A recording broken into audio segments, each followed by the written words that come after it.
Good day all of you. So in previous classes we discussed about computer and different types of computers, and also what are the components of computer.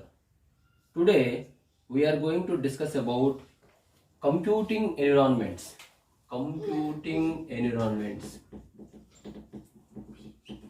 Computing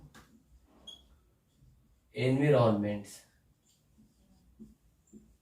So these are the basic topics of computers. Before going to learn about programming, we should know these concepts. Okay. So before going to discuss about computing environments, first of all we should know what is meant by computing.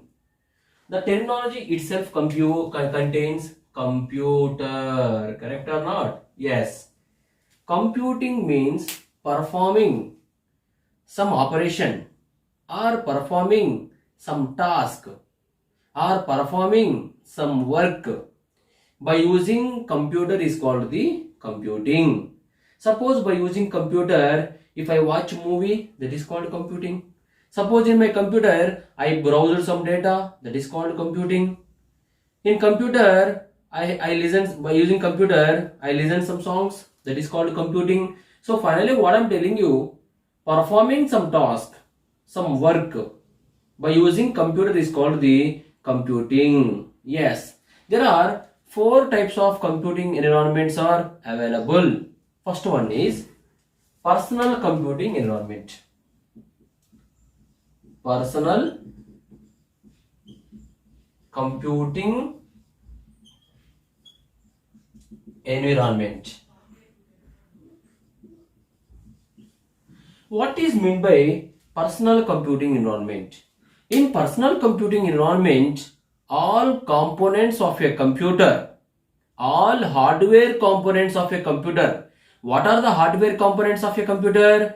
Keyboard, mouse, monitor, printer, desktop or monitor, all these comes under hardware components of a computer. Hardware means which we can see and we can touch physically is called hardware components of a computer, which we discussed in the previous class. So in personal computing environment, all hardware components of a computer exist at same location, that is called personal computing environment. For example, you see monitor, keyboard, mouse, CPU, printer, CPU, or simply it is called as cabin. Assume it is called mouse, it is called keyboard, it is called monitor or desktop. You know very well all components should be connected to the CPU, central processing unit. So you see, these are the hardware components of a computer. Yes, monitor is a hardware component of a computer because which we can see and we can touch physically. Keyboard is a hardware component of a computer. Mouse, hardware component of a computer. Printer, hardware component of a computer. So in personal computing environment, all the hardware components of a computer should be located at the same place, that is called personal computing environment. Example for personal computing environment is our personal computer exists at our home. Yes, our personal computer exists at our home comes under personal computing environment. Again I am telling you, in personal computing environment, all the components, all the hardware components of a computer should be at the single place, same place, that is called personal computing environment. Clear? Second one is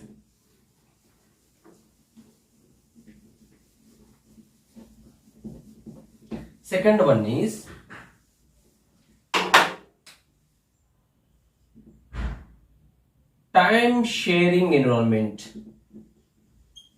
Time sharing environment. So this is the second type of computing environment. Here itself it contains sharing, means here something is going to share, correct. In time sharing environment, one resource like a printer will be shareable among multiple computers. In time sharing environment, one resource, like what is meant by resource? We are going to use it again and again. That's why it is called as a resource. Re means again and again. The source which is going to use again and again is called resource. So in time sharing environment, one resource like a printer. Yes, we are going to use printer again and again. So one resource like a printer will be shareable among multiple computers. Among multiple computers is called the time sharing environment. Best example for time sharing environment is internet center. Yes, internet center contains a lot of computers, but there exists only one printer. All computers are accessing the same printer, correct or not? So that is the environment which is called as time sharing environment. One resource like a printer will be shareable among multiple computers is called the time sharing environment. Example is internet center, which contains multiple computers and there exists only one printer. All these computers access the same printer. For example, you see, suppose assume internet center which contains few computers like this. Computer 1, C1 for computer 1, C2 for computer 2, C3, C4. Assume there exist 4 computers in my internet center. And you can observe one more computer at the reception. This is called one more computer, assume C5. You see, in time sharing environment, I told you there exists only one printer and that printer should be connected to the computer which exists at the reception. This is called, assume it is the printer.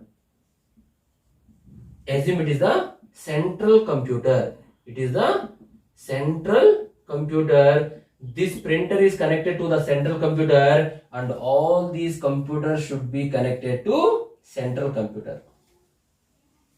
Suppose if you use print option from computer 1, that request will goes to central computer and it will be redirected to printer. From here it takes printer. Suppose even though if you go for print option from computer 2, again that request will go to central computer and from here it will give printer. So this is called time sharing environment.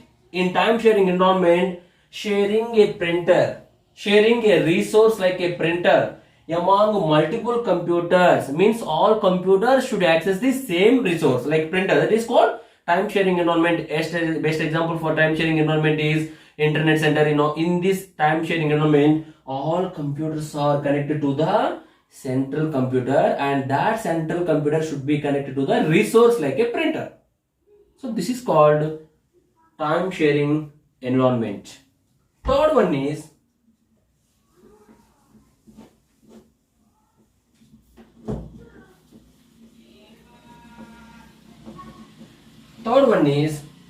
client server environment. Client server environment.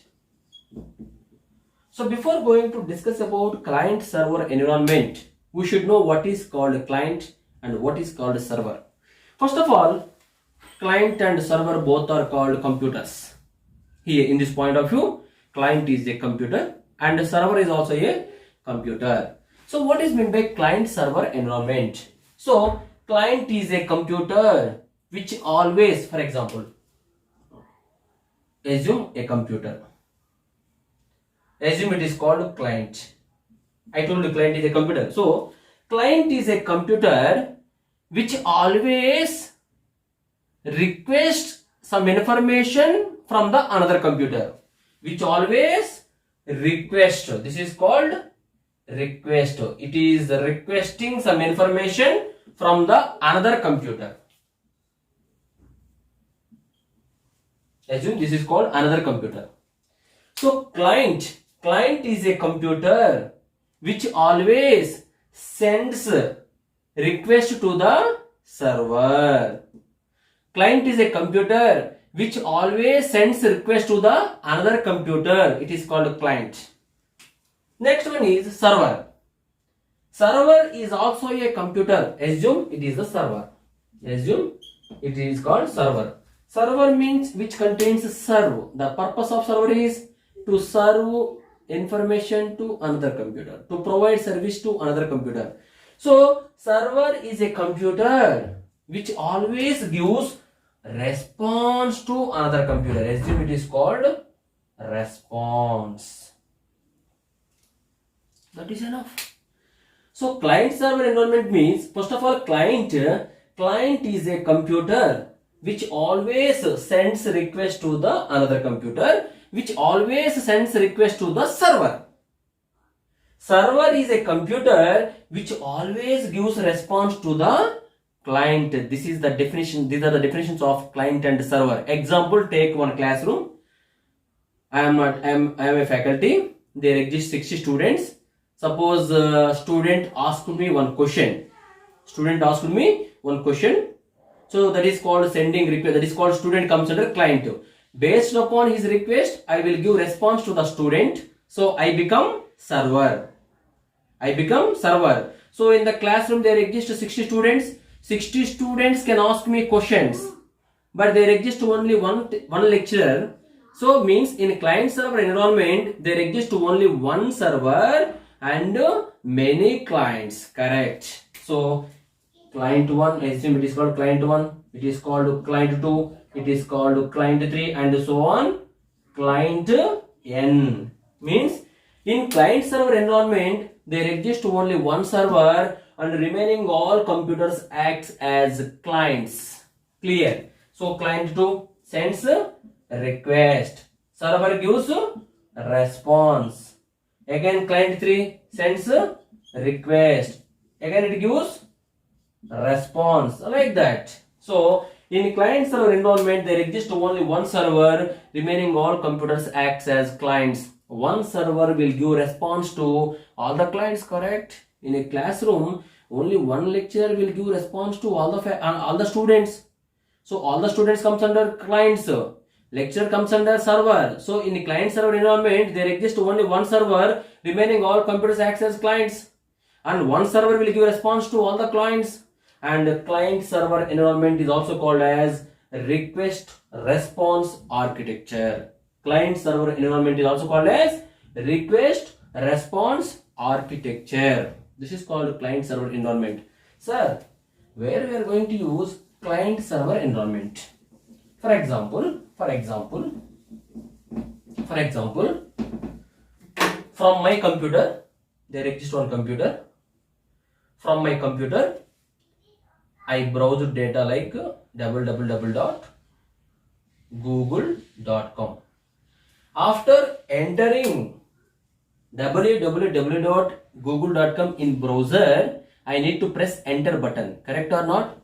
So when you press enter button, the meaning of pressing enter button after entering www.google.com is from your computer you are requesting, you are sending request to server, Google server, assume which exists at USA, United States of America. This is called, assume it is called Google server. It is called Google server. So after entering google.com, we need to press enter. Otherwise, we never get the response. Correct or not? So when you enter google.com and press the enter button from your computer, when you press the enter button, that request will goes to Google server exist at USA. When this server gets a request from the client, what it sends? It sends a response to our computer, means it gives Google homepage like this box and also search button like Telugu, English, something like that. Correct or not? This is called Google homepage. So when you send a request to server, server will give response to clients. So any number of people can use google.com. Correct or not? Google.com, google.com, google.com. All will send request. All clients will get response from the same server. So I told you clearly, in client server there exists only one server, remaining all computers acts as clients. What is the drawback of client server environment? I told you clearly. There exists only one server. One server will give response to all the clients when the number of clients increases. When the number of requests increases to the server, what happens? Server may feel some burden. Server may feel some burden. Server means it gives response 100%. But when the number of requests increases to server, then server may feel some burden. Suppose there exist 60 students, I can give response to 60 students one by one. Yes, like that. Suppose there exist 1000 students in my classroom, I can give response, but response time will be increased. Response time will be increased means it may causes a delay. So when the number of clients increases to the same server, server may feel some burden. That is the main drawback of client server environment, because there exists only one server. To overcome this drawback, we are going to fourth one, that is called distributed computing environment. The main problem of client server environment, there exists only one server. One server will give response to all the clients. When the number of clients increases, server may feel some burden. That's why we are going to distributed computing environment. Distributed computing environments. What is meant by distributed? Distributed means sharing. Distributed means sharing. Distributed computing environment. In distributed computing environment, what is the difference between client server and distributed computing environment? In client server environment, there exists only one server. But in distributed computing environment, excuse me, there exist multiple servers. For example, server 1, server 2, server 3. All these servers are connected to internet. Assume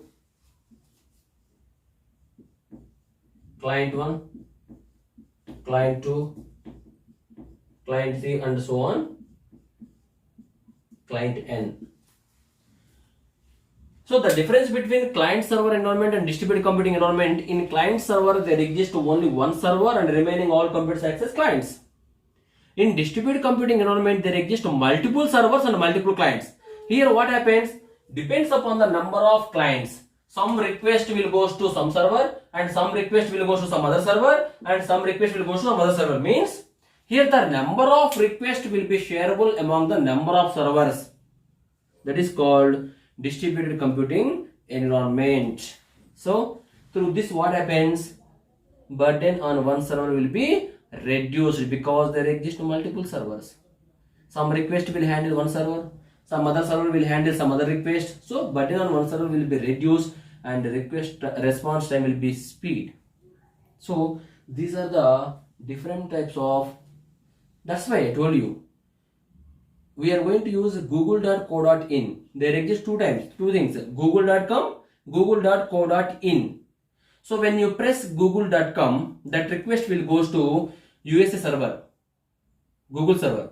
When you press google.co.in, then that request will go to the server which exists in India, New Delhi. So that is the difference between, means Google is having multiple servers. That's why when you get the response time more in google.com, we are going to press google.co.in, then so that we will get immediate response. Like that UK is having their own server, google.co.uk. Like that there exist multiple servers, that is called distributed computing environment. The difference is in distributed computing environment the response time will be more. That is enough about different types of computing environments of a computer. So next we are going to discuss about computer languages. Computer languages. Yes, computer languages are mainly classified into two types: high level language, low level language. What is meant by high level language? The language which easily understandable by the human being, or the language which easily understandable by the user of the computer is called the high level language. High level language instructions are generally in English language. High level language instructions are generally in English language. So this is the language which easily understandable by the user of the computer or client. Okay, client. Okay, human being or human being. Low level language.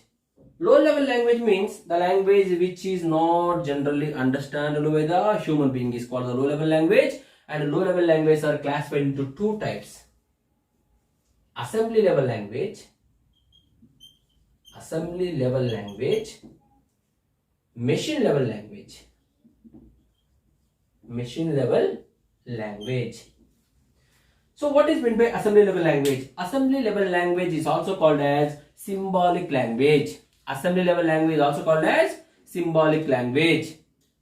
Why it is called symbolic language? Because if you want to write a program by using assembly level language, then you need to use some symbols like add, move, sub for subtraction, like this. These are called symbols. And if you want to use assembly level language, and if you want to write a program by using assembly level language, we are going to use some symbols like add, move, sub. That's why this is called symbolic language, and it is a language which is partially understandable by the human being, user, and partially understandable by the computer.